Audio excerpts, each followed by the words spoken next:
দৈনিক প্রথম আলো তাদের প্রধান শিরোনাম করেছে কোটা বিরোধী আন্দোলন নিয়ে। বিক্ষোভ থেকে ধর্মঘটের ডাক, কোটা বিরোধী আন্দোলন। শনিবার থেকে সব বিশ্ববিদ্যালয় ও কলেজে বিক্ষোভ। রোববার ক্লাস পরীক্ষা বর্জন ও ছাত্র ধর্মঘটের ডাক। 5.5 ঘন্টা শাহবাগ মোড় অবরোধ, তীব্র যানজট। কুমিল্লায় ঢাকা চট্টগ্রাম মহাসড়ক অবরোধ। সাভারে ঢাকা আরিচা মহাসড়কে বিক্ষোভ। ঢাকা রাজশাহী বরিশাল কুয়াকাটা মহাসড়কেও অবরোধ। রেলপথ অবরোধ কৃষি বিশ্ববিদ্যালয়ের শিক্ষার্থীদের। হাইকোর্টের রায় স্থগিত হয়নি, শুনানি মুলতবি। পেনশন স্কিম নিয়ে পাবলিক বিশ্ববিদ্যালয়ের শিক্ষকদের আন্দোলন নিয়ে পত্রিকাটি শিরোনাম করেছে, সেতুমন্ত্রীর সঙ্গে বৈঠক হয়নি, শিক্ষক আন্দোলন চলবে। বৈঠক স্থগিত করার কারণ হিসেবে মন্ত্রীর রাষ্ট্রীয় কাজে ব্যস্ততার কথা বলা হয়েছে। এখন ঠিক হবে কবে নাগাদ এই বৈঠক হতে পারে তা বলা হয়নি। কাস্টমস কর্মকর্তা এনামুলের সম্পত্তি জব্দ করা নিয়ে পত্রিকাটি এক কলমে শিরোনাম করেছে, কাস্টমস কমিশনার এনামুলের 9 তলা বাড়ি 3 ফ্ল্যাট জব্দ। অধিকাংশ পত্রিকার মতো দৈনিক সমকাল তাদের প্রধান শিরোনাম করেছে কোটা আন্দোলন নিয়ে। রাজপথে দাবি আদায়ের শপথ শিক্ষার্থীদের। মেধার মূল্যায়ন চেয়ে উত্তাল ক্যাম্পাস, সড়ক অবরোধ। শনিবার বিক্ষোভ, ক্লাস পরীক্ষা বর্জন রোববার। একই ইস্যুতে বিশিষ্টজনদের মতামত নিয়ে পত্রিকাটি শিরোনাম করেছে, আলোচনার ভিত্তিতে কোটা সংস্কার হওয়া উচিত।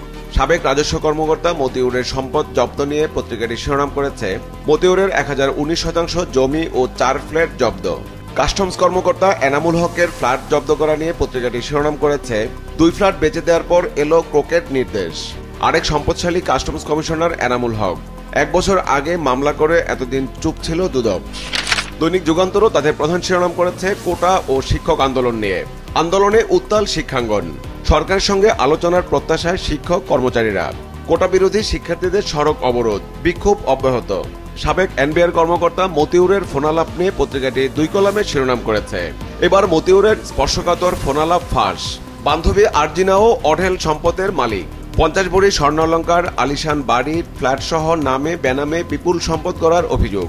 মতিউর পরিবারের 1019% জমি ও 4 ফ্ল্যাট ক্রোকের আদেশ। সরকারের কৃচ্ছতা সাধন নিয়ে অর্থ বিভাগের পরিপত্র নিয়ে পত্রিকাটি শিরোনাম করেছে, চাকরিজীবীদের বিদেশ ভ্রমণ ও যানবাহন ক্রয় বন্ধ।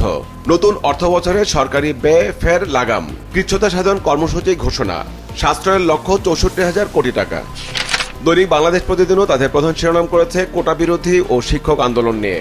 কোটা বিরোধী উত্তাল আন্দোলন, সড়ক মহাসড়ক অবরোধ, ট্রেন আটকে বিক্ষোভ। রবিবার কলেজ বিশ্ববিদ্যালয়ে ধর্মঘট, ছাত্রলীগের বাধা। কোটা আপাতত বহাল, সরকারকে সতর্কবার্তা। পেনশন ইস্যুতে পাবলিক বিশ্ববিদ্যালয়ের শিক্ষকদের আন্দোলন নিয়ে পত্রিকাটি শিরোনাম করেছে, বিশ্ববিদ্যালয় শিক্ষকদের আন্দোলন চলছেই। ক্লাস পরীক্ষা বন্ধ 4 দিন, উদ্যোগ নেই ক্যাম্পাস সচলের। যুক্তরাজ্যের নির্বাচন নিয়ে পত্রিকাটি শিরোনাম করেছে, ব্রিটেনে ইতিহাস গড়ার পথে স্টারমার। সংসদ নির্বাচনে 187 বছরের রেকর্ড ভেঙে জয়ের পথে লেবার পার্টি। প্রধানমন্ত্রীর সাথে ওমানের রাষ্ট্রদূতের সাক্ষাৎ নিয়ে পত্রিকাটি এক কলামের একটি শিরোনাম করেছে, ওমানের রাষ্ট্রদূতকে প্রধানমন্ত্রী। শ্রমশক্তি দ্বারা 2 দেশই উপকৃত।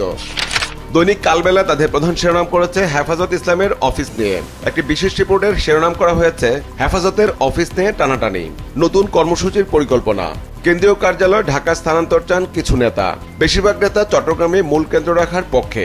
পল্টন ও মগবাজারে অফিস খুলছেন মামুনুল হকের অনুসারীরা। ইসলামী দলগুলোর ঐক্যবদ্ধ করে সমন্বয়ক হওয়ার চেষ্টা। কোটা বিরোধী আন্দোলন নিয়ে পত্রিকাটি শিরোনাম করেছে, কোটা বিরোধীদের এবার ক্লাস পরীক্ষা বর্জনের ঘোষণা। বিভিন্ন স্থানে সড়ক ও রেলপথ অবরোধ।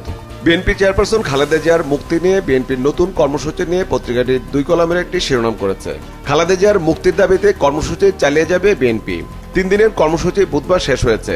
কর্মসূচিতে সাধারণ মানুষের অংশগ্রহণ ও কৌতূহল ছিল লক্ষণীয়। এটাকে সামনে টেনে নিতে চায় নেতারা। গণস্বাক্ষর সংগ্রহের কর্মসূচি আসতে পারে।